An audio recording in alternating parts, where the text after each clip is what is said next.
Bonjour ou bonsoir à chacune et à chacun. Avant d'aborder ensemble les problèmes que pose l'immigration à la France, permettez-moi de rendre hommage à 3 grands Martiniquais qui viennent de disparaître dans ce mois de janvier, qui aura vraiment été un mois assez funeste pour la Martinique. D'abord, rendons hommage à Ignace Pastel, qui, dans le domaine de la culture et du rayonnement de notre métissage, eh bien, a excellé. Il a excellé en Martinique, il a excellé dans toutes les Antilles, il nous a fait connaître et fait comprendre, notamment, eh bien, que nos biguines, nos mazurkas, valaient autant que les symphonies ou que les sonates venues de l'extérieur. Il nous a aidés à prendre conscience de l'extraordinaire qualité de notre musique.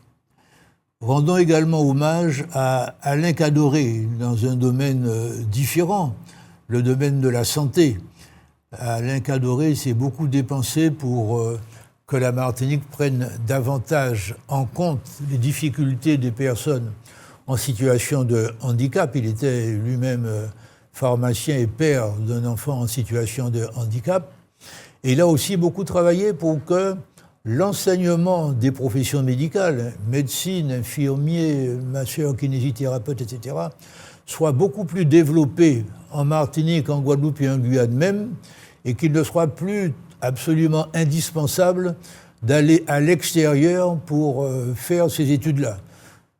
Car faire les études aux Antilles et Guyane, eh bien ça garantit qu'il y ait davantage de médecins, d'infirmiers, d'infirmières qui, ayant fait leurs études, restent travailler aux Antilles et Guyane et ne nous transforment pas en déserts médicaux. Et puis le 3e décès que nous devons déplorer, c'est évidemment celui de Samuel Tavernier, le maire du François, qui se distinguait vraiment dans le monde politique, à la fois parce qu'il était très proche des uns et des autres, très à l'écoute des problèmes concrets des uns et des autres, il savait communiquer avec tout le monde, et puis, et ça c'était peut-être un peu plus rare, il maîtrisait les problèmes de gestion comme il n'est pas fréquent qu'on les voit maîtrisés par ceux qui sollicitent nos suffrages. Donc nous avons perdu là avec Ignace Pastel, Alain Cadoré, Samuel Tavernier, 3 hommes de haute qualité, de très haut niveau, et qui honorent la Martinique, et qui l'ont honoré aussi bien en Martinique même que dans l'environnement de la Martinique. Mais la vie continue. Parmi les problèmes de la vie, il y a ceux de l'immigration. Récemment, eh bien, une commune de la Martinique a placé sa fête patronale annuelle sous l'égide du concept d'une population aux 1000 éclats. D'une population aux 1000 éclats.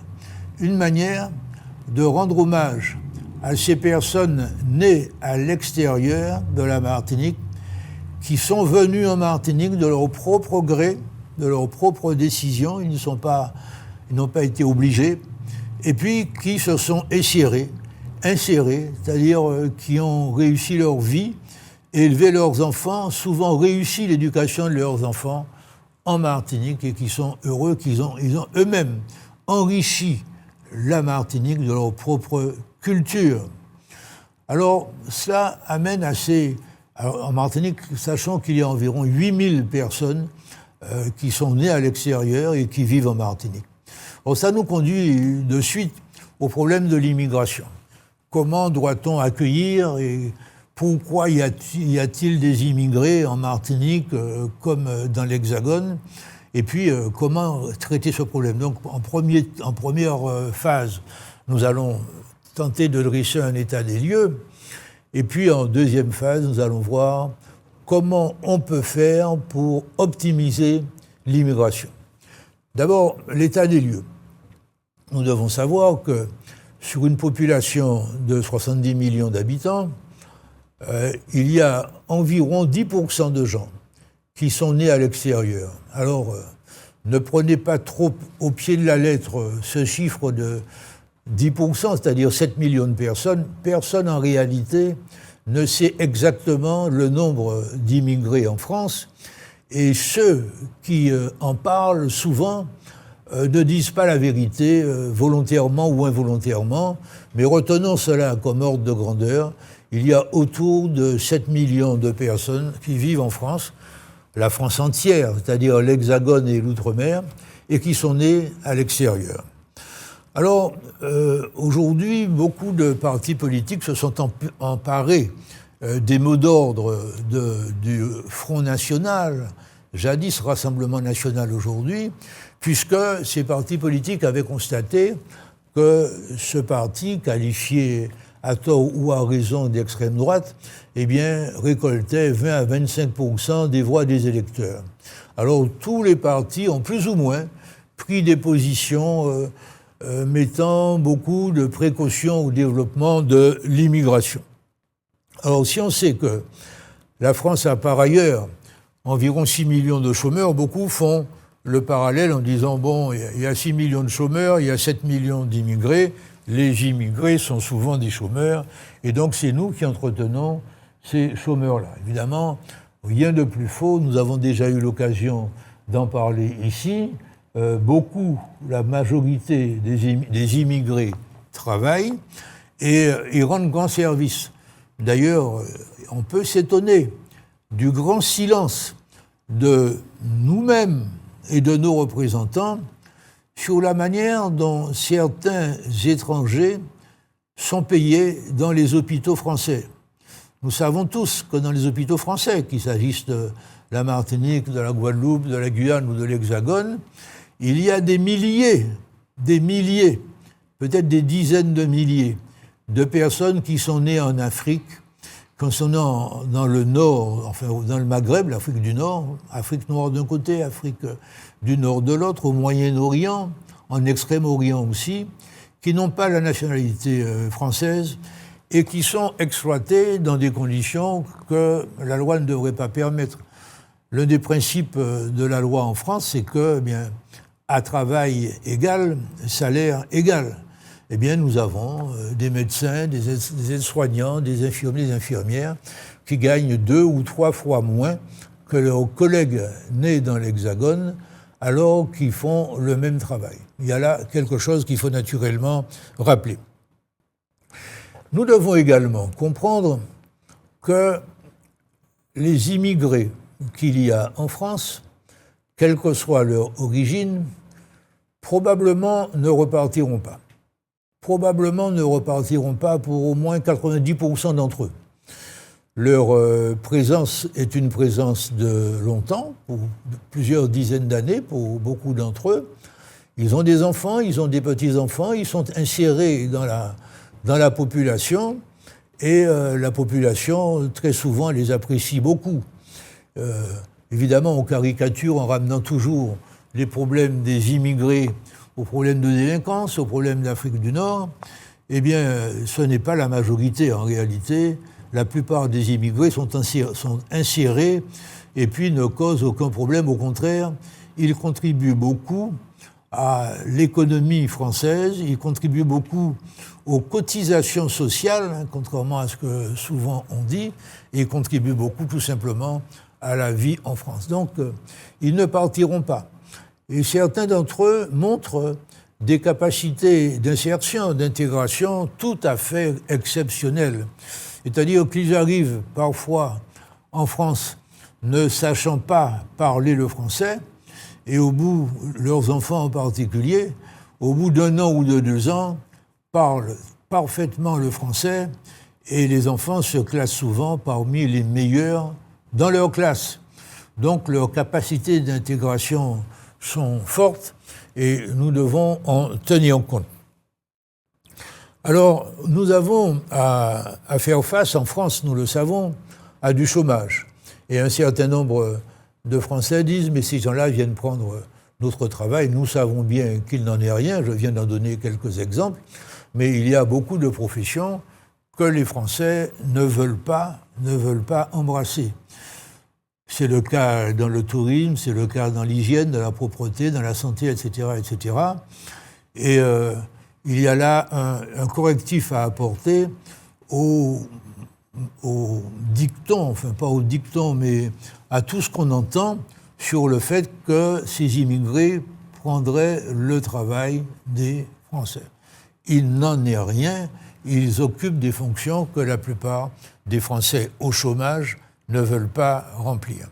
Je rappelle que la France a aujourd'hui 6 millions, au moins 6 millions de demandeurs d'emploi, et il y a véritablement là un problème d'idéologie, un problème de discours, un problème de stratégie à adopter quant à l'intégration de personnes venant de l'extérieur qui viennent travailler dans un pays où il y a déjà 6 millions de chômeurs.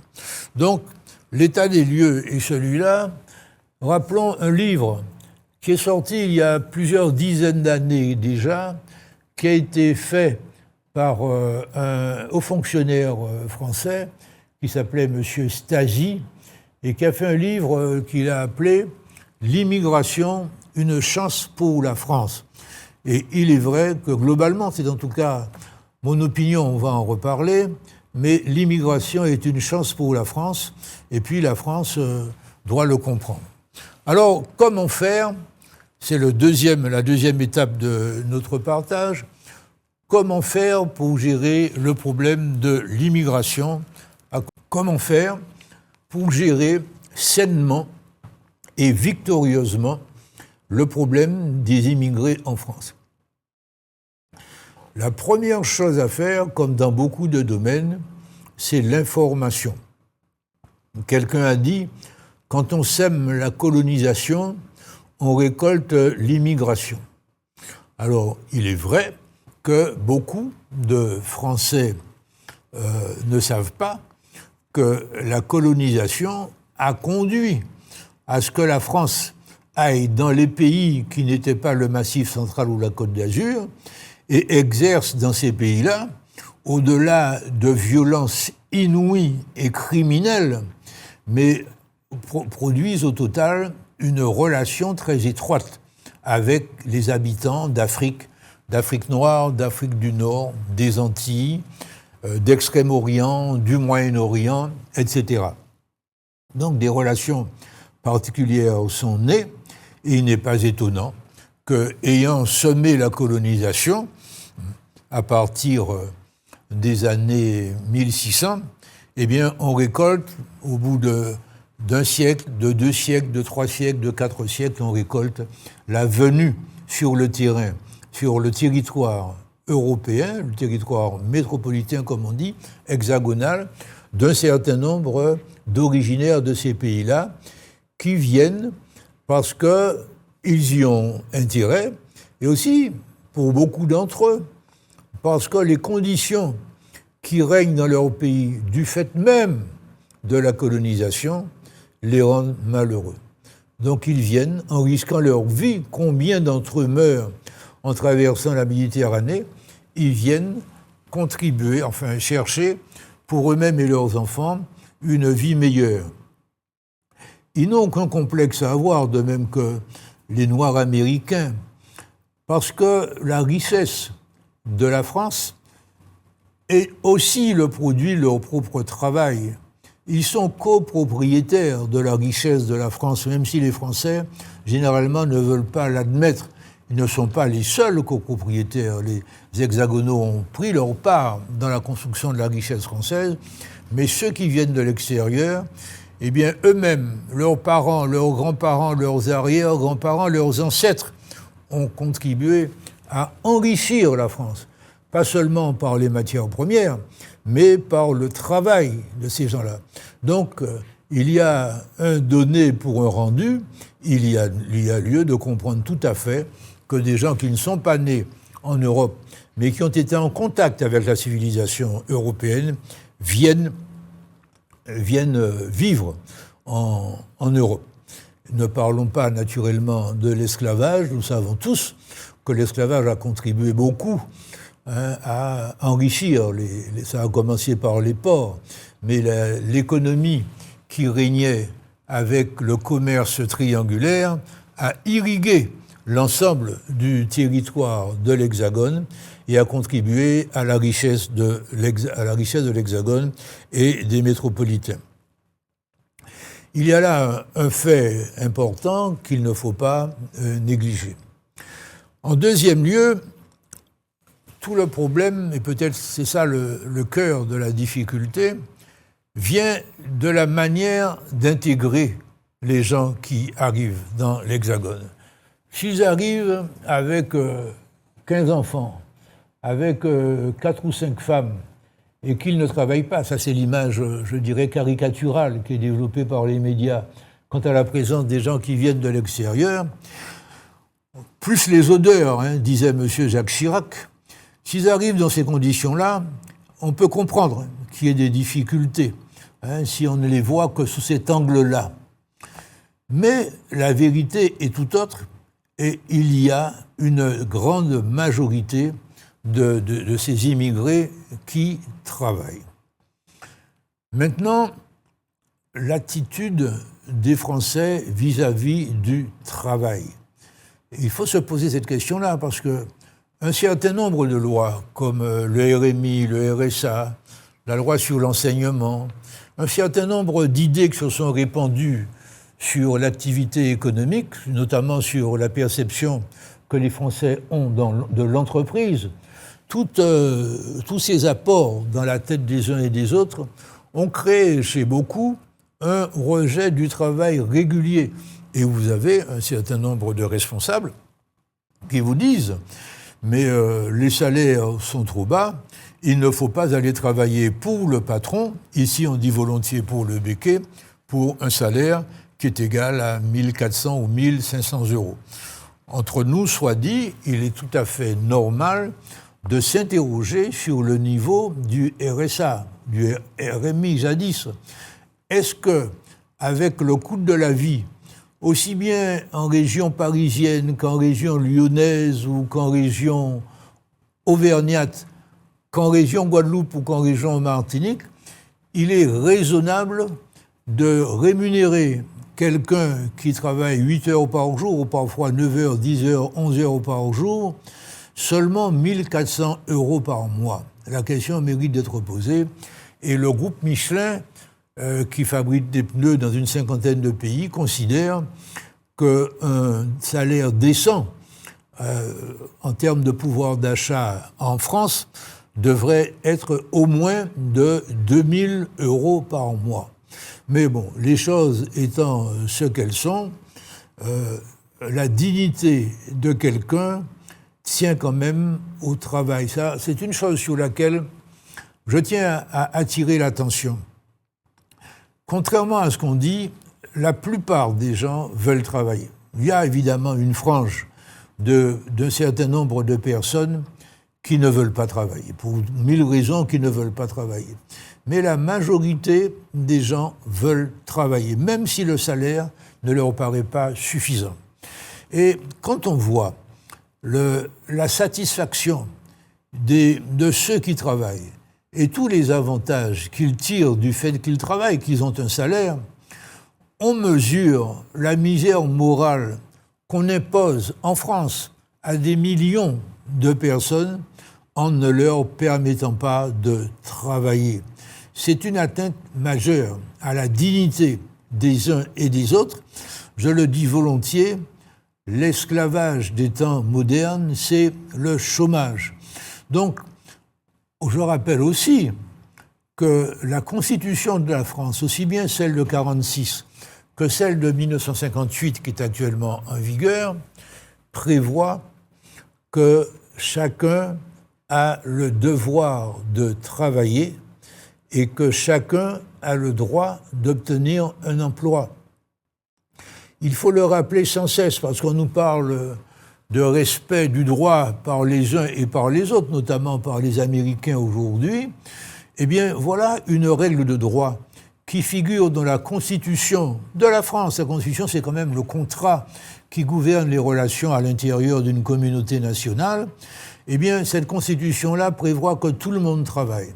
Et ce n'est pas une Constitution qui a été faite au hasard. Disons que beaucoup de ceux qui ont participé à la rédaction des 2 dernières constitutions de la France se sont inspirés du fâcheux exemple de l'Allemagne.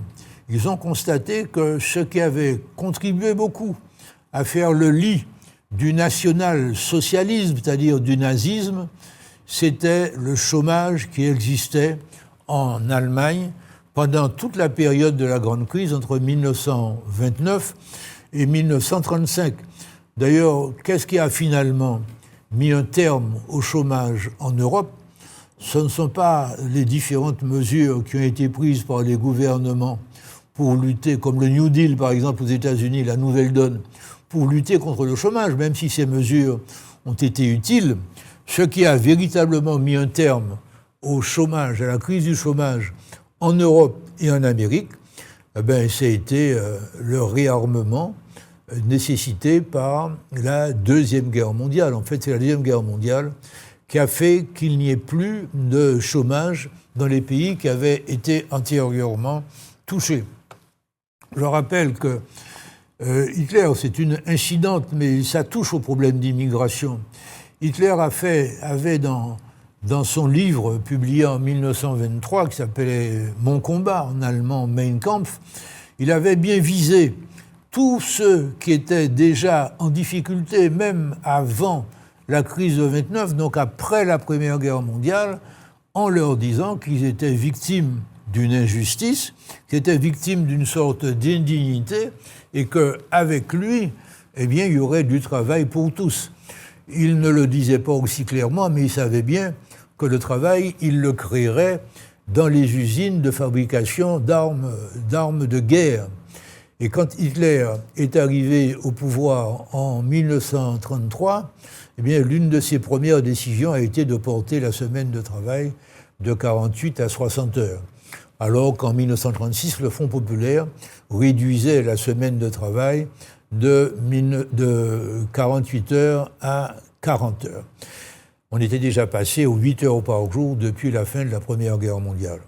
Donc tout cela montre l'importance de travailler ou de ne pas travailler, aussi bien pour la population autochtone que pour la population, je dirais, immigrée. Alors, quel genre de travail? En ce moment, avec ce qui se passe dans tous les grands pays, et l'intelligence artificielle en particulier, les immigrés sont touchés. Disons qu'au fur et à mesure, et le phénomène est déjà parfaitement visible dans les statistiques, au fur et à mesure, il y aura moins de travail pour les uns et pour les autres, et cela dans tous les secteurs d'activité. Quand on nous parle des problèmes de retraite, là encore, ça ne concerne pas directement l'immigration, mais ça touche très directement l'immigration quand même. On nous parle de retraite, on nous dit, mais c'est parce que les gens, et d'ailleurs il y a une espèce d'unanimité des dirigeants nationaux là-dessus, on a vraiment la certitude qu'il y a eu une concertation au haut niveau pour que le même langage soit tenu par les uns et par les autres. Qu'est-ce qu'on nous dit? On vit plus longtemps. Parce qu'on est, on est mieux nourri, on est mieux soigné, on vit plus longtemps. Il est vrai qu'on vit plus longtemps. Exemple, le chef de l'armée chinoise vient d'être limogé par M. Xi Jinping, et ce général en chef de l'armée chinoise avait 75 ans. Bon, ça prouve bien qu'on peut, à 75 ans, occuper des fonctions de très haut niveau, parce que ça ne doit pas être facile d'être patron de l'armée chinoise. C'est 2 millions de militaires, paraît-il. Mais la donnée de base, c'est, à part le vieillissement, disons le fait que les gens vivent de plus en plus longtemps, la donnée de base, c'est l'intelligence artificielle. Et il faut revenir à une donnée claire, c'est que les progrès techniques, depuis l'informatisation dans les années 50 jusqu'à l'intelligence artificielle aujourd'hui, ce progrès technique permet d'avoir les mêmes volumes de production avec moins de travail humain. Avec moins de travail humain. Donc il faut accepter le principe que la retraite soit prise assez jeune. La retraite doit faire l'objet d'une concertation entre le futur retraité et puis l'entreprise, mais il faut accepter qu'on puisse vivre assez longtemps et qu'en même temps, on puisse travailler un petit peu moins longtemps que ça n'est le cas dans beaucoup de pays. Mais ça veut dire que tout le monde travaille. Et c'est ça la clé des problèmes de l'immigration comme du chômage, faire en sorte que tout le monde travaille. Travailler tous, travailler mieux, travailler moins. C'est ça l'avenir. Réfléchissez, vous verrez qu'il n'y a pas d'autre issue. Il faut aller dans cette direction-là. Il faut naturellement revoir les conditions dans lesquelles le RSA a été appliqué pour que, aussi bien les immigrés que les natifs, eh bien, n'abusent pas de la générosité de ceux qui travaillent. Il faut bien dire que ceux qui travaillent sont de plus en plus énervés à voir que beaucoup ne travaillent pas alors qu'eux travaillent. Il faut garder le RSA, il faut garder la prime à l'emploi, il faut garder toutes les aides qu'on veut, mais l'essentiel, c'est d'obtenir que tout le monde travaille. Et à partir du moment où tout le monde travaillera, eh bien, il n'y aura plus de problème pour que les cotisations couvrent le montant qui est versé à ceux qui ne travaillent plus, c'est-à-dire aux retraités. Il faut également aussi revoir le système de formation pour que les immigrés qui arrivent eh bien, bénéficient d'une formation, notamment dans les secteurs qui sont en demande de main-d'œuvre. Il y a beaucoup de secteurs en demande de main-d'œuvre et il faut satisfaire ces besoins de main-d'œuvre. Si on se posait le problème du travail de tous de manière sérieuse, si on allait se demander pourquoi l'industrie française a tellement périclité au cours de ces dernières années, pourquoi les entreprises françaises ont tellement de mal à exporter alors que les entreprises étrangères n'ont aucun de mal à vendre leurs productions en France parce qu'elles sont moins chères chez les pays étrangers qu'en France, eh bien, on constaterait que la cause principale, parce que les entreprises martiniquaises, guadeloupéennes, guyanaises ou de l'Hexagone ne sont pas plus dirigées par des imbéciles que dans les autres pays, on s'apercevrait qu'on fait peser sur l'entreprise des charges qui sont excessives. On ne veut pas se poser cette question, mais il faut se la poser. Les charges qui pèsent sur l'entreprise, c'est-à-dire sur les employeurs comme sur les employés, sont excessives. Et à ce moment-là, quand on se demanderait pourquoi ces charges sont aussi excessives, eh bien on verrait que c'est parce qu'il faut payer un secteur public, pas seulement une fonction publique, un secteur public dont le rapport qualité-prix n'est pas suffisamment positif. Et à ce moment-là, on irait au fond des choses. Mais tant qu'on vous raconte à la télévision que il faut revoir l'âge de départ à la retraite, c'est parce qu'on vit plus longtemps qu'avant, on ne vous dit là qu'une partie de la réalité. Et en fait, on vous raconte des histoires parce qu'on ne vous dit pas le fond de la réalité, on ne vous dit pas qu'il y a trop de chômeurs, parce que l'industrie, comme l'agriculture française, comme l'artisanat français, à part quelques exceptions, ne sont plus compétitifs au niveau international. Là, on commencerait à voir les problèmes et puis à chercher peut-être les solutions. Mais tant qu'on ne verra pas le problème aussi bien de l'immigration que les problèmes des travailleurs français sous l'angle de la vérité, eh bien, on ne s'en sortira pas. Donc, je voulais rappeler qu'en termes d'immigrés, la Martinique a accueilli pas mal d'immigrés. Nous avons des noms de familles ici qui sont des noms de familles d'origine russe, d'origine polonaise, d'origine hongroise, d'origine espagnole. La France a beaucoup fait venir des Portugais, des Italiens, des Espagnols entre les deux guerres. Et ces gens-là se sont parfaitement acclimatés et ont rendu beaucoup de services à l'économie française pendant de très très longues années. Ceux qui prétendent faire partir des États-Unis pour parler davantage d'actualité, notamment faire partir les immigrés qui seraient en situation irrégulière, ce qui autoriserait les autorités américaines à faire tirer à vue sur des gens qui s'opposent à cela, eh bien, c'est quand même une responsabilité que tout le monde ne peut pas prendre. À l'évidence, ceux qui tirent sur les immigrés ou ceux qui tirent sur ceux qui défendent les immigrés ont reçu des instructions pour tuer à la première sommation sans se soucier de la vie humaine. Et là, on se retrouve dans des situations qui rappellent celles de l'Allemagne de la Gestapo, mais qui rappellent aussi le lynchage des Noirs aux États-Unis pendant toute la période qui a précédé les années 1960. Les États-Unis se retrouvent face à leurs démons et puis ils retrouvent la même brutalité qu'un certain nombre d'entre eux, pas tous les Américains, avaient utilisé contre les Noirs dans leur politique de Ku Klux Klan, de lynchage et d'assassinat de gens qui avaient autant de titres qu'eux à se réclamer comme Américains, parce qu'ils sont arrivés de l'extérieur, même si c'est dans des bateaux négriers, ils ont contribué à la richesse des États-Unis.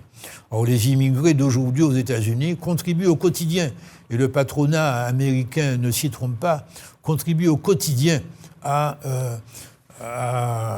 enrichir les États-Unis. Vous verrez qu'on va faire partir peut-être des millions d'immigrés, mais davantage de millions encore vont rester parce que l'économie américaine en a besoin. En tout cas, tant qu'elle n'a pas compris, elle aussi, qu'il lui faut envisager un développement économique dans lequel on ne vit pas pour travailler, mais dans lequel on travaille pour vivre. Merci de votre écoute. À un autre soleil.